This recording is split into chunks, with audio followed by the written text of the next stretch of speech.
Hello! Magandang araw mga kasari-sarites ko dyan. So direct to the point na tayo. Hanggang saan ba aabot ang 500 pesos mo ha? So ito, lilihis tayo ng konti sa tindahan. Pero pag ninegosyo pa rin. So ako po, bago ako nagkaroon ng tindahan na pero naging empleyado din ako. Pero syempre, hindi naman sa lahat ng pagkakataon tumagal ako ng pagiging empleyado. May mga naging trabaho ako na hindi rin ako tumagal, nagre-resign ako. Nung nag-resign ako, nagsubok akong magtinda ng barbecue. So, taas ang mga kamay dyan. Sino mga nakarelate dyan ha? Nagtinda po ako sa harapan ng bahay namin ng barbecue. So, namuhunan lang ako ng, wala pa nga yata 500 yun. So, saan nga ba aabot ang 500? Aba, hindi lang 500, di ba? Ang iba nga, mga 300 lang ang naging puhunan. Pero ako, siguro, nasa kulang-kulang 500 din yung naging puhunan ko. Pero kasi pagba-barbecue ang aking pinasok muna sa umpisa. Nagdangdangkyo ako. Alam niyo ba yung dangdangkyo, yung saging na tinuhog ng stick tapos iniihaw, nilalagyan ng margarine. So nagtinda ako ng ganun. Siguro mga isang sipi lang muna ng saging. Tapos bumili ako ng margarine, yung halagang 10 piso lang muna. Bago asukal na puti, 1/4. So, ang 500 malaking bagay na yan mga kasari-sari. Kung gugustuhin mong magnegosyo, gusto mong magkaroon ng sari-sari store pero wala kang sapat na puhunan, mag-umpisa ka sa ganun, sa 500. Kasi kung gusto mo talagang makapag-ipon, marami kang pwedeng ibenta-benta sa harapan lang ng bahay niya, di ba? O nag-barbecue ako. O tapos bumili ako ng Adidas, yung manok, panang manok. O halagang kalahating kilo lang ang binili ko.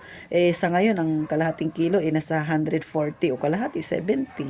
O di ba? Tapos ang panimpla ko magkano lang naman 'yun. Tapos uling, 'yun lang, ilang piraso lang naman 'yan, di ba? So kahit doon, magsisimula kayo ng ganun. So malaki na yun, yung 500 na yun. Kung sa harapan lang kayo ng bahay, try lang muna.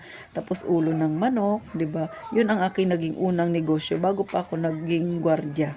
Yun muna, barbecue muna ako. Hanggang sa, syempre nakakapagod din talaga yung mag-barbecue. So, pinasok ko na yung pagiging gwardiya. Hanggang sa halos 10 taon ako naging gwardiya, nag-resign na ako. Ngayon, meron na akong maliit na tindahan. So, ganun ako nagsimula. Pero kahit na po, nung gwardiya pa ako, nagtitinda-tinda din ako. Mga ibon na yan, nagpapautang ako. Kung talagang magaling kang mamili ng customer, kahit wala pang 500, di ba? Inuutang lang naman yan eh. So, pero pili-pili lang, di ba? Kasi minsan talaga yung ibon, abonado ka talaga diyan. Pero kung ayaw mo mag-abono, pero magaling kang mag-sales stock, magaling kang magtimpla, barbecue, pasukin mo ha. Okay na okay din yan, talagang kikita ka din diyan ha. Paunti-unti, pabarya-barya nga lang. Pero masasabi kong kahit papano, makakaipon ka. So, paano mga kasari-sarite? Sana'y nagka-idea kayo sa aking sinabi, ha? Paano ba ako unti-unting nagsimula, ha? So, talaga, wala pa man akong tindahan, no? May mga background na ako sa mga pagtitinda-tinda na yan. Lahat na yata halos ng mga pagtitinda-tinda na yan, napasok ko na bago pa ako nagkaroon ng tindahan na ganito maliit. So, ngayon may tindahan na ako. Ako mismo talaga ang humahawak. Walang ibang pumapasok sa aking tindahan, kundi ako lang. So, kasi kung may kasama ka sa bahay, lalo na kung may kapisan ka, o di ba? Lalo nandiyan yung anak mo, dukot ng dukot, so hindi talaga maiwasan yun. Pero kasi ako binata na yung anak ko, so ako lang mag-isa dito, so kahit pasabihin ko na dito ko lahat kinukuha, simula pambayad ng tubig, ilaw, kuryente at kung ano-ano pa, inami-maintain ko yung laman ng aking tindahan kasi nga ako lang mag-isa. So nakikita ko kung ano ba yung magkano na ba yung naibawas ko. So kaya ko siyang palitan. Ganun po. Siyempre sa pagdidesisyon at saka number 1 talaga na wag magpapautang.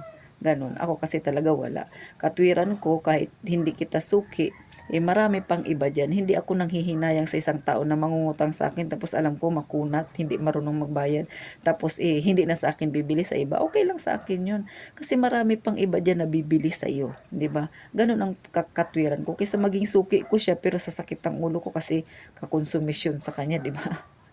Napalayo na tayo. So, ganun mga kasari-sari. Pag gusto ninyo, may mga dahilan, pwede kayong mag-ipon-ipon hanggang sa magkaroon kayo ng maliit na halaga na pwede ninyong pampasimula ng inyong tindahan.